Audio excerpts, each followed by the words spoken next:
In this video tutorial, I will be showing to you how we can create the glossary activity in our LMS. Now, when can we use the glossary activity? We are all familiar with glossaries in our books, and we can adopt the same in our LMS, or the glossary could be an alternative activity for reporting which cannot be done due to some circumstances out of our control. So for glossary, make sure that your editing is turned on, and let's click now add an activity or resource, and we can find glossary under the tab activities. So we have here the glossary. The information is the glossary activity module enables participants to create and maintain a list of definitions like a dictionary, or to collect and organize resources or information. A teacher can allow files to be attached to glossary entries. Also, you can attach images in each display entry, and the entries can be searched or browsed alphabetically or by category, date, or author. Entries can be approved by default, or it could require approval by a teacher before they are viewable by everyone. So let's add now the activity glossary, and this will be the settings for the activity glossary or for the glossary module. Now, there are three important sections of the glossary module that we need to fill in and we need to set up for our glossary activity. First, we have the name. So we can put here the name of the glossary that we will be making. For example, will be the glossary of important terms. And then you can put here under the description box your instructions to your students on how the glossary can be developed. Then you can display the description on the course page, or you may not display it on the course page. Now, on the glossary type, there are two types of glossaries that we can make. We have the main glossary and the secondary glossary. What's the difference between the two? The main glossary is like the whole compilation of all the mini glossaries that we will be making in the LMS course. For example, this main glossary is located at the beginning of our course page.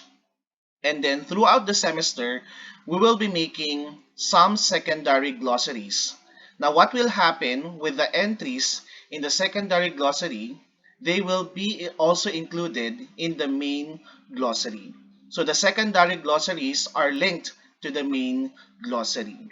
Now, if you don't wish to make a main glossary and mini glossaries or secondary glossaries, you may opt to develop or set up a secondary glossary instead. Under entries, we have here some settings wherein should we approve by default the entries of our students, or should we require each entry to be reviewed first before they can be shown to the other students? Should we allow editing of the entries? So it's a yes for me, because there are instances when I check the entries that students need to edit some of the things that they post in the glossary. Duplicate entries, of course, we require unique entries from every student, so duplicated entries are not allowed. And of course, should we allow comments? So this could be a form of interaction between and among our students, including ourselves, to comment on the entries provided by our students. Under appearance, we have here some display format. There are 7 display format for glossary, and here are the 7.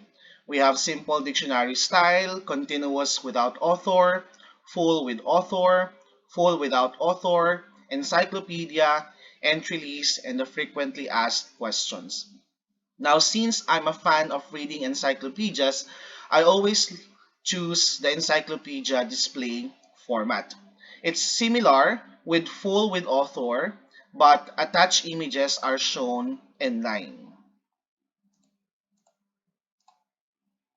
And everything else are okay. By default, these are all okay settings. And then after which, you simply click save and return to course, and you will be back to your course page, and then you will see there your glossary. So once you click this glossary, okay, you have here the option to add a new entry. The same will be done for the students. They will simply click the glossary, and then they will see the option to add a new entry. So that's it. That's how we can set up the glossary of important terms or the glossary activity module in our learning management system.